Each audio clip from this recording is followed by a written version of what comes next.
to your good health. I ain't changed. I'm still a bad man.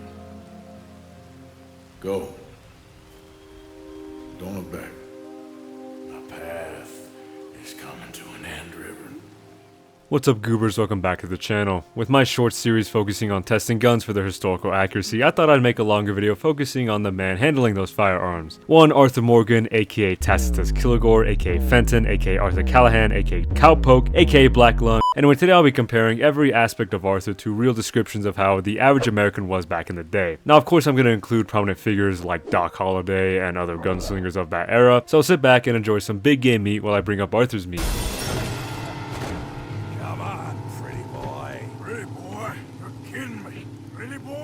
I'll start this off with a simple aspect of Arthur, his physicality. We'll use Arthur from chapter 2 to make this more simple. According to this very reliable source, Arthur is 6'1", 180 pounds, with a stocky build that makes him a mean sight to come across. Cross-checking with the real world, the average American man would be around 170 centimeters, translating to around 5'6" for my fellow cheeseburger enthusiasts. Looking at weight, we see that most 5'9" men were around 129 to 180 pounds. For Europeans, that's 59 kilograms to 82 kilograms. So while not exact, we can estimate that the average American was around 5'6" to 5'9", with the weight varying from 129 pounds to 180 pounds. Even at the maxed 5'9", 180 pounds, Arthur pretty much still towers over him. Looking at other features, his hair and eyes are some of the most common features worldwide. His light tan hair matches with his blue eyes being sort of an outlier. Still, it was possible. Now, his actual hairstyle depends on the player, so for simplicity, we'll use the haircut he has in Coulter. Level 3 right swept and level 3 beard. Now, if we look at old pictures of men during the West era, we see wavy cuts with long stashes. We can make Arthur look like this. In fact, my Arthur rocks the Mario mustache, but if we use his canon cut, it doesn't match. Either way, Arthur's physical appearance fits in within the time period. There's a reason Morgan is the main character. He is above average in pretty much all areas. But Arthur's look isn't a constant, as after Guarma and the increasing symptoms of TB, he grows weaker. He loses his stock and drops in weight quickly. Comparing him to another gunslinger ridden with TB, Doc Holliday, the reports match up. Reports show Doc was weaker as his sickness grew worse. I'll bring this up again, so stay tuned, but either way, Doc passed from his symptoms, shorter breath and graying, similar to how Arthur died, at least a high honor one. A low honor Arthur dies to how most outlaws probably died back then, a bullet. But dying to a double action is super inaccurate, so bad rockstar. Another thing I wanted to mention is durability. Being the main character, Arthur does get some plot armor in terms of surviving attacks, but he survived being mauled by a bear, getting shot in the shoulder with a shotgun, a trolley, and boat crash. Then finally, this fall off the cliff. These are just some of the examples of his durability, but the point is that this is not accurate. Medicine was not that advanced back then, so there's a chance that the shot to the shoulder alone could have killed him. The impromptu surgery to dig out the bullet at least would have left a gnarly wound that would have led to a nasty infection. At the very least, he wouldn't have been strong enough to escape the cabin. But that's just who Arthur Morgan is. They don't know him, son. Anyway, we can move on to the next aspect of Arthur's physicality, his skills.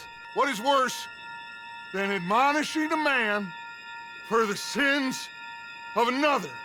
Immediately I'm going to say this: no, I don't think Arthur's skill of being able to pop 30 heads at once is realistic. No one in real life has recreated that, nor do I think anyone will soon. So focus on these two aspects, his draw speed and accuracy.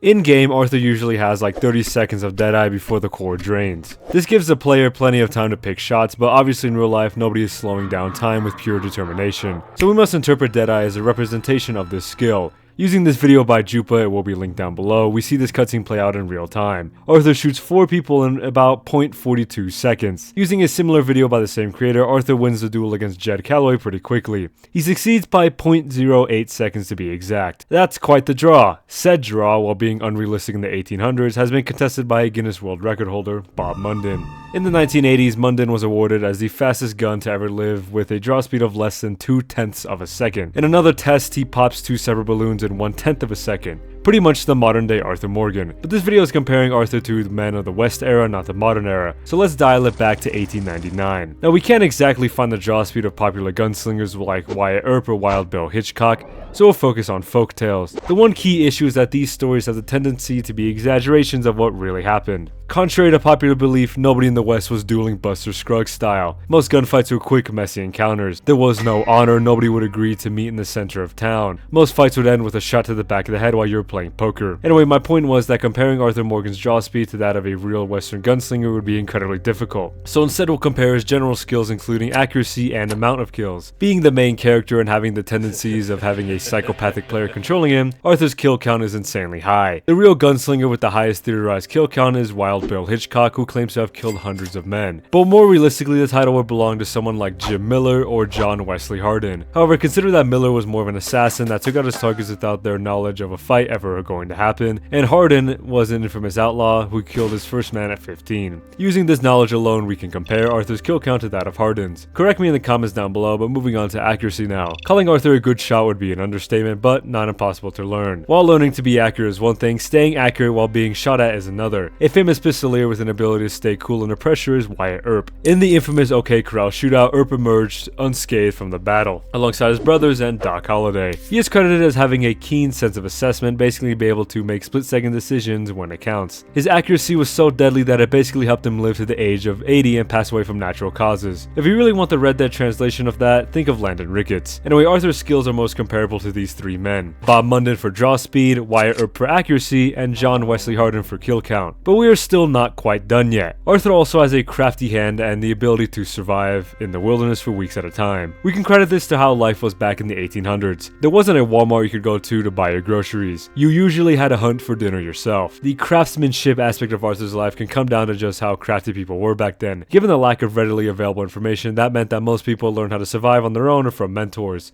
In Arthur's case, Dutch and Hosea. So far, Arthur has been pretty accurate. Will that change in the next section? Let's find out. I guess I'm afraid. On the surface, Arthur appears to be a very stoic man with very little feeling. However, digging into this facade, we see a side of him that deeply cares for those around him, namely his ex-lover Mary Linton and his brother-in-arms John Marston. It's not until the end of his life does he express these feelings clearly. Comparing this to the average men of the time, it fits. Even now, men have an expectation of being emotionless machines with complexities underneath. Stereotypes of the time include men being overprotective, prideful people that are willing to be the first on the front lines. This idea is carried over into the world of redemption too. Arthur is a clear-cut man's man, a get-it-done no matter what person that will not hesitate to use violence as an escape. This reason plus his physique is why the Vanderlyn gang has him as the main enforcer. While it's clear that men during this time period were seen as strong, they also harbored feelings underneath, deep underneath. You see, back then feeling and expression was more of a thing done in private with your family, and even then they were barely discussed. To put it crudely, expressing your feelings was for women, that's for liberal cis.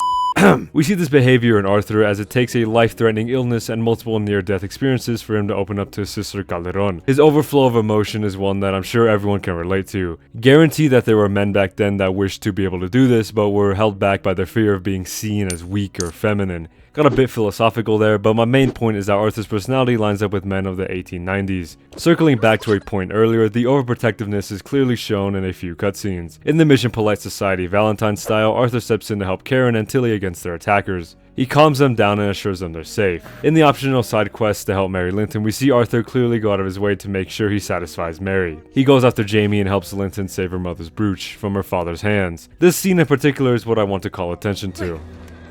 Mind where you go. Mind where you go. Sorry? He clearly is expressing emotions that he thought he bottled years ago, yet they show up again almost on command. But the two sides of him clash when Mary finally pops the question of asking him to run away with her. The lover boy inside him wants to, desperately wanting to do that. For the longest time he's dreamed of this exact scenario. But his rational part kicks in and he must decline out of fear for her safety. The dilemma of many outlaws back then, I'm sure. In conclusion, Arthur's personality matches up with the mindsets of the time. Strong men with a soft touch for their loved ones. With Arthur's physical and mental aspects analyzed, we can move on to his history and surrounding life. You've read the files. Typical case. Orphaned street kid seduced by that maniac's silver tongue and matures into a degenerate murderer. Now, I'm sure most players already know Arthur's background, so I won't dwell too much on it. Agent Milton puts it best: orphan street kid seduced by the maniac's silver tongue. Arthur Morgan was born to Beatrice and Lyle Morgan in 1863, orphaned at a young age due to his mother's untimely death and his father's petty crimes. He spent his youth fending for himself before meeting Dutch Vanderlyn and Hosea Matthews. They teach him the skills and philosophies we looked at earlier. Now, while life expectancy was about in the late 50s and 60s, that makes Arthur's parents' deaths outliers but not uncommon. Childbirth is extremely dangerous even now. With the lack of tools and medicines we have now, childbirth usually meant permanently affecting the mother. While Beatrice didn't die giving birth to Arthur, it's possible that complications from the procedure led to her early death while he was just a boy. This isn't confirmed, so take this with a grain of salt. Moving on to Lyle Morgan, he was an outlaw that was arrested for larceny while Arthur was in his early teens. Executed for similar crimes, Arthur dons his hat and keeps a picture of him. Now I want to bring up something real quick, so let's take a step back. There's a saying that goes, fear the old man in a profession where men die young. This has a few meanings related to Red Dead 2. It's a way of telling people to not underestimate Hosea Matthews. But the second half of this quote relates to Lyle. He was a petty criminal that died young. This was the life cycle of most outlaws and gunslingers back then. You get caught and bam, life ended. Moving forward in Arthur's life, we can focus on his dynamics with the Vanderlyn gang. What makes this particular gang stand out is how they actually operate. They are one big family on some Disney Channel shit. Most gangs back then weren't necessarily like this. While sure they were connected and had women in them, they weren't as close, and the women were most likely prostitutes that were likely treated lesser. A more accurate outlaw gang would be the O'Driscolls or the Laramie Boys, groups of men with guns willing to make ends meet by any means necessary. Back to the Vanderlyns, their means of making money fits within the crimes of the era. While a little cartoony with the train and bank heist, the scams using a loan shark like Strauss is accurate. Other ways real gangs made money was cattle rustling, stagecoach robberies, and preying on travelers. All of these we see committed by the Vanderlyn gang, mostly Arthur due to his role as the main enforcer. The eventual dissolvement of the group is also accurate. Most of these outlaw gangs disbanded over power disputes or losing enough of their members. Both happened to the Vanderlyns. Micah gets in Dutch's ear and leads to a split in leadership. By the time this happened, they had already lost a good chunk of the numbers, so the deterioration of the gang lines up. Now, way back in the physicality section, I brought up Arthur's TB and the comparisons to Doc Holliday. I want to mention it again here to highlight the similarities. Both people were prominent gunslingers, both were infected with the titular lung disease, and both died at a young age. Similar to Doc, high honor Arthur will succumb to the illness and pass away watching the sunset. However, the more realistic ending involves Arthur dying from a bullet to the dome, the classic outlaw's fate. So in terms of historical accuracy, I say both of these endings fit within history. Lack of modern medicine meant that surviving terminal illness was nearly impossible. With how dangerous the criminal lifestyle was and how many were looking to survive through any means necessary, getting shot by someone you once considered an ally was common. Now you may notice I have skipped a big part of Arthur's story. The elephant in the room here is the infamous Guarma chapter. During the failed Saint Denis bank robbery, the crew is forced to flee overseas. They end up stranded in the Caribbean on an island under the name of Guarma. Ran by tyrant Colonel Fusar, it is a sugar plantation island that uses slave labor to operate. While seeming a bit absurd at face value, there is some historical accuracy here. It wasn't uncommon for wanted outlaws to flee the country to escape persecution. Red Dead 1 deals with a similar plot by having John chase Javier in Mexico, but usually when fleeing the country they didn't plan their return. It was too dangerous to go back. There's also the question of extradition laws. Now the US can't exactly enter a foreign country and immediately begin operating outside of their jurisdiction, at least not legally, so they come up with treaties with said country to allow them to capture the criminal or organization they were after. Bringing this back to Red Dead 2, the gang is caught by the local army and Javier's arrested, but not for the reasons we'd expect. In the US he has a boatload of crimes committed under his belt, but on Guarma he just evaded capture and worked with local rebels, albeit briefly.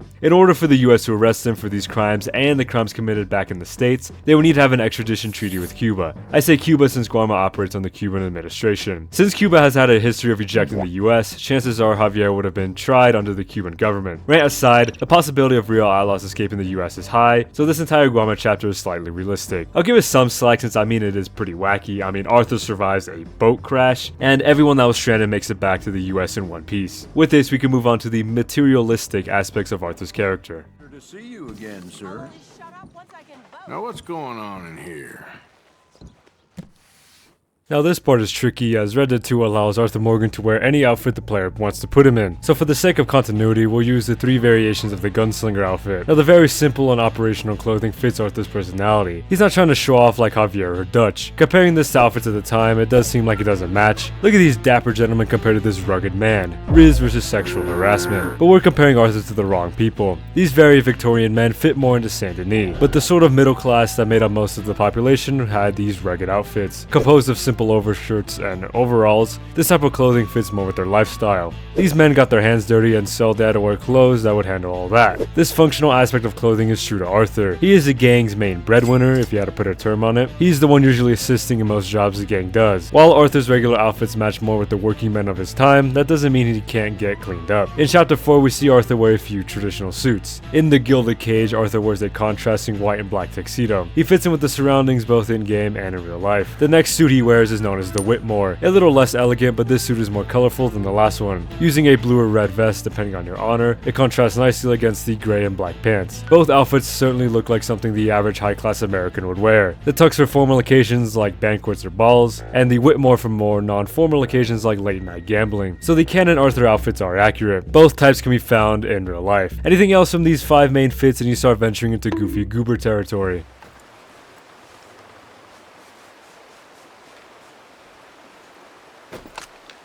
Since I was just talking about it, I might as well mention gear. Arthur has the options of using different gun belts, holsters, and bandoliers. Now, contrary to popular belief, not everyone's walking around with 3 different holsters and stacks of bandoliers on them. No, most people that did carry a gun mostly hid them in their pockets, tucked under their shirts, or even slipped into a vest. Another thing about the Wild West that was misconstrued is that everyone open carried. Most towns had laws or policies in place that forbid open carry. To even own a gun in some towns, you had to check in with the sheriff and wait a bit before being approved. Either way, the usage of holsters and open carry was more restricted than depicted in Red Dead 2. Still, it was possible to have them. The different carry styles like the offhand holster also existed, meaning both ways of carrying a trusty 6-shooter in-game would work. When it came down to bandoliers, this is where it gets a bit more muddled. From what I see online, listen, I know, take this with a grain of salt. Most bandoliers of the era were custom made to fit specific calibers of guns, so it's not like you could walk into the gunsmith and immediately buy one. Since this is pretty much the only mention I see of bandoliers being used during this time, outside of military purposes, we can assume that this was the case. Another thing I saw was that the chances of needing a lot of ammo was slim. Nobody was going out actively looking for fights, and if they were, chances are they lost pretty quickly, meaning that carrying around so much ammo was almost pointless. With the wearable gear out of the way, let's get into something a bit more interesting. What guns Arthur would most likely use. In terms of sidearms, he would stick with revolvers. The chances of getting a hold of a pistol was slim enough, much less ammunition. So out of the 5 revolvers, Arthur would most likely stick to a Colt single-action armory / the Cattleman. Being the most common revolver of the West, this is an obvious choice. Another option would be the Navy / Colt model 1851. Being a gun that was produced for well over 30 years by the time of Red Dead 2, the chances of owning one were high. Cartridge conversions also existed, meaning Arthur could get one chambered in a more recent of the time round. But back then, most people stuck to powder and ball.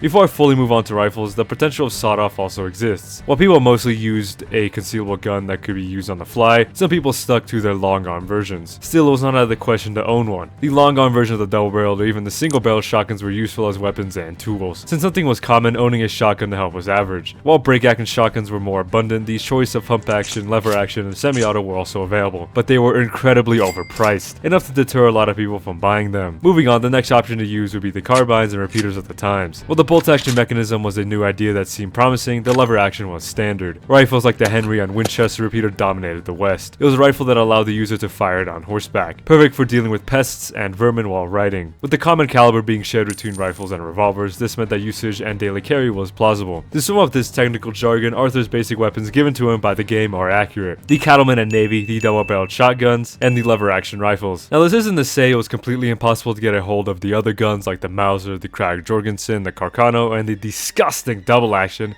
etc. It's just that the weapons mentioned earlier were more common. With this, we have broken down all the aspects of Arthur Morgan's character and his place in history. So join me in the conclusion to see where he ranks. So to summarize all of this, Arthur Morgan as he is right now would not fit into real life. He is simply too strong, too fast, too skilled. He is the real super soldier of the era, but by altering a few aspects of him, he is a convincing real human being that lived during the 1890s. Comes to show the great world building and writing Rockstar put into the most recent title. Comment down below your thoughts and don't hesitate to let me know if I got my information wrong. Most of my research came from simple Google searches and scouring the Old West subreddit. Just know that if you say I'm not American for not knowing my complete history, cash is banned. Let me know if you wish to see this breakdown on John or possibly even Jack. But for now, this has been the Duke. Stay safe, God bless, and goodbye. Gonna be enough money for everything, silver-toed boots and kerosene. Come and lay by my side right here. Red